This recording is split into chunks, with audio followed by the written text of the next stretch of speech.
Louis Berriot, bonjour. Bonjour. Vous publiez un livre qui a pour titre Un café avec Voltaire, Conversation avec les grands esprits de son temps, aux éditions Alary. Alors, en deux mots, je vous présente pour ceux qui ne vous connaîtraient pas. Vous êtes ancien directeur des programmes de France 2, journaliste, scénariste, écrivain, et vous avez écrit une vingtaine de romans et d'essais. Et votre dernier ouvrage publié, c'était Saint-Louis, l'aigle aux yeux de colombe, aux éditions Robert Laffont. Et cette fois-ci, vous revenez avec un livre autour de Voltaire.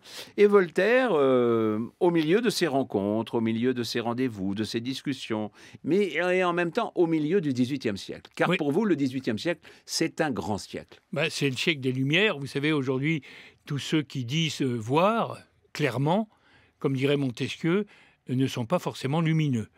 Or, le vrai siècle des Lumières, celui qui nous éclaire aujourd'hui, celui qui fait que nous pensons aujourd'hui, c'est le siècle des Lumières, c'est le siècle de Voltaire, de Rousseau, de Diderot, de Montesquieu, etc. Et donc, pourquoi ai-je choisi Voltaire ? Parce que il est au centre de tout cela et que j'ai voulu en faire le guide des conversations qu'il pouvait y avoir avec tous ces esprits que je viens de citer. Et en sachant aussi pertinemment, parce que c'était une de mes intentions, que Voltaire est actuellement l'auteur français le plus lu au monde. Une œuvre considérable aussi. Considérable, près de 70 volumes de plus de 800 pages chacun, que j'ai tous lus Vous les avez tous. sur 50 années, parce que je me suis imprégné de Voltaire pratiquement toute ma vie. Et puis, avec 50 pièces de théâtre, des contes philosophiques, des lettres philosophiques, des contes magnifiques, et 36 000 lettres à peu près, puisqu'il écrivait environ... Il écrivait beaucoup. 40 lettres par jour, et il buvait aussi 40 cafés par jour. Où trouvait-il le temps ? Eh bien, c'est grâce au café, justement, parce qu'il dormait très peu, en fait. Il dormait 2 à 3 heures par nuit. Et en plus, une vie relativement longue aussi. Une vie longue et douloureuse, parce qu'il a été malade très tôt, vers 27-28 ans. Il avait des fièvres quartes, il avait des maux d'intestin importants, et il a été déclaré pour mort à de nombreuses reprises. En fait, il renaissait tout le temps. C'est une victoire formidable de l'esprit sur le corps, Voltaire. Alors, c'est un homme qui, en même temps, ne cesse de se déplacer.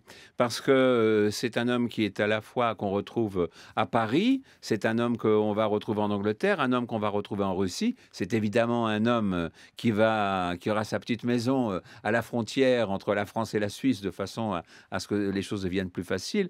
Évidemment, les Pays-Bas, il est partout à la fois. Oui, il a passé les 3 quarts de sa vie en exil, parce qu'il a été mal vu par la cour. Et d'ailleurs, il disait « Je suis à la cour comme un athée dans une église ». Et donc, il a commencé par s'enfuir en Angleterre, c'est là qu'il a rencontré Newton. Et puis, à la suite de cela, il est revenu en France, où il a été accueilli vaille que vaille. Il a rencontré Émilie du Châtelet, qui était une femme savante au sens propre du terme, et qui était en train de travailler sur l'explication des théories de Newton. Et donc, il est tombé amoureux d'elle. C'est une passion qui a duré 16 ans, jusqu'à la mort d'Émilie. Et Émilie habitait en Lorraine, c'est là qu'il s'est réfugié pendant très longtemps. Puis après, il est parti en Allemagne, puis à Ferney. Et ça a été de très grands voyages, bien sûr, à chaque fois, pour lui, de grands déplacements. Mais il écrivait en voyage, il n'arrêtait pas.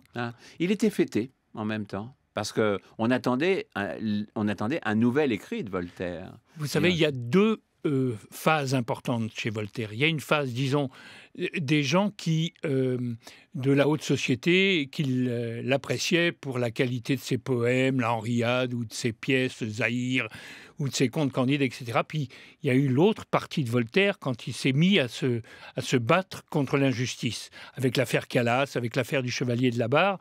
Et alors, à ce moment-là, il est devenu extrêmement populaire. Et quand il est revenu de Ferney quelques semaines avant de mourir, et il a été accueilli par le peuple comme jamais aucun monarque ne l'avait été. Et à Paris, il ne pouvait pas se déplacer sans qu'il y ait des milliers de personnes autour de son carrosse qui le suivent. Et il y avait des gens rue de Beaune pour aller le voir, qui faisaient l'accueil. Il y avait 300 ou 400 personnes tous les jours pour aller lui serrer la main et l'embrasser. C'était extraordinaire. Obsèque nationale. Obsèque nationale, absolument. Ouais. Non, non, pas d'obsèque nationale, pas du tout. Ah bah, Il a été au Panthéon, mais à la Révolution. Il y a quelques grandes... Elle date d'après, alors. Ah oui, tout à fait, oui. Ouais. Là, il est mort dans des conditions épouvantables. Sa nièce l'a mis dans une espèce de réduit dans la cour de la rue de Beaune parce qu'elle ne voulait plus entendre parler de lui. Enfin, il souffrait terriblement. Et là-dessus, il a fallu, parce qu'il ne voulait pas évidemment être enterré comme la plupart des gens un peu qui combattaient l'Église, il ne voulait pas être enterré dans une fosse commune. Donc il a accepté à la fin de sa vie de recevoir un prêtre et de se confesser, mais ce n'était pas vraiment une confession parce qu'il a dit juste comme cela, je pardonne à mes ennemis et à tous mes amis et je crois en Dieu, c'est tout. Voilà. Et donc, le prêtre a vaguement accepté ça. Il a pu être enterré, mais d'une manière un peu clandestine, dans une fosse normale. Et ensuite, évidemment, c'est... Un peu juste à la Révolution, il a été le premier à entrer au Panthéon avec Rousseau, voilà, qui était son ennemi. Et dites-moi, comment avez-vous construit ce livre? Parce que Voltaire dialogue avec des personnalités considérables. Il n'y avait pas de magnétophone à l'époque. Non. Pas de télévision. Non. Alors, ce que j'ai fait, c'est que mobile. j'ai voulu raconter la vie de Voltaire depuis le moment où il est entré en littérature à 14 ans jusqu'à la fin. Et donc, ce sont des très courts chapitres qui situent historiquement. Et puis, peu à peu, je l'ai fait rencontrer les gens avec qui il côtoyait, notamment Montesquieu. Et puis ensuite, Madame de Pompadour, qui a été un personnage extraordinaire pendant le siècle des Lumières, car c'est elle qui a protégé les lettres et les arts. C'était pas Louis XV. Louis XV n'était pas un personnage très intéressé par tout ça, mais en revanche, il avait la qualité de laisser sa maîtresse organiser tout et s'occuper de tout. Et donc, c'est Madame de Pompadour qui a, par exemple, sauvé l'encyclopédie du Parlement qui voulait brûler ces 70 000 articles que Diderot et toute sa compagnie avaient mis en place. Alors, d'autres personnalités, on en parlait à l'instant, Frédéric II de Prusse, quand il va quand il va le rejoindre, que cherche-t-il? Alors, il y a eu l'appui d'un mécène? Non, il y a eu une correspondance extraordinaire entre les deux. Parce que Frédéric II a très vite compris qu'il y avait en France un personnage tout à fait considérable, tout à fait intéressant, et ils sont mis à s'écrire. Et pendant des années, Frédéric II n'avait qu'une idée en tête, c'est de faire venir Voltaire à sa cour. Il a donc même créé un château qui s'appelait le Sans Souci, et dans ce château, il a fait construire une chambre particulière pour Voltaire, que j'ai visitée, qui est encore une chambre magnifique. Et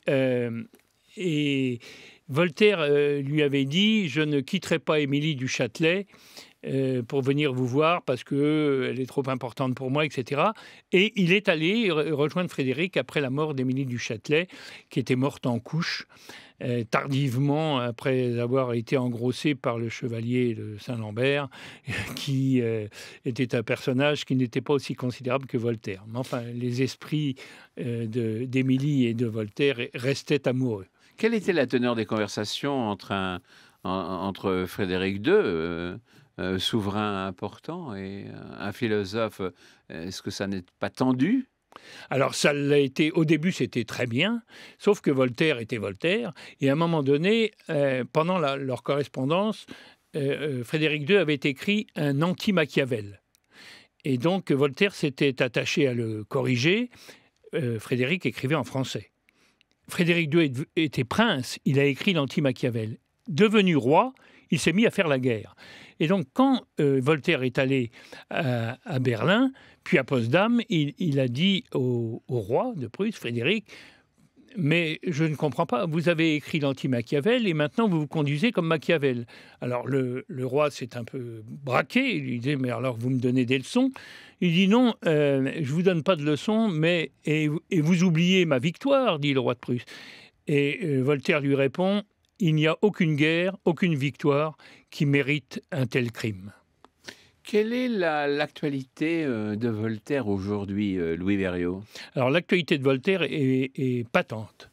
D'abord, à travers son combat contre toutes les superstitions et contre toutes les religions.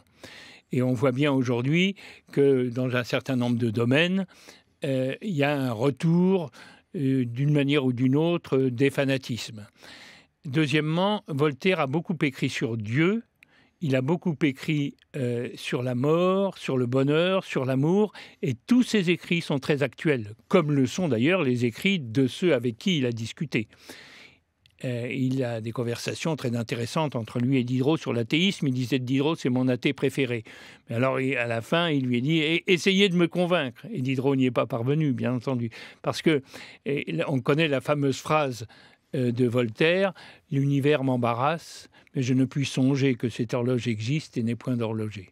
Oui, tous les sujets sont présents, à la fois le temps, mais aussi la condition féminine, l'amour, la morale et évidemment le salut de l'âme. Il a aussi Et la justice. la justice. Et la justice. Tout y est. C'est véritablement un auteur considérable.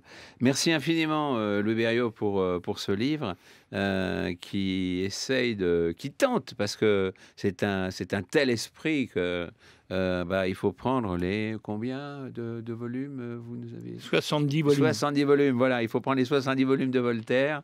Et bon, déjà, il y a un très bon livre qui permet d'introduire les 70 volumes. Et puis, après, 70 ans, un volume par an.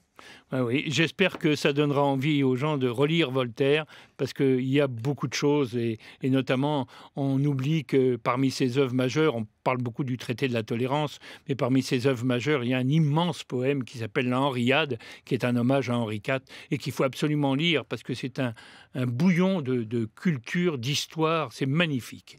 Merci infiniment, Louis Berriot. Donc, ce livre est publié, Un café avec Voltaire, aux éditions Alary. Merci.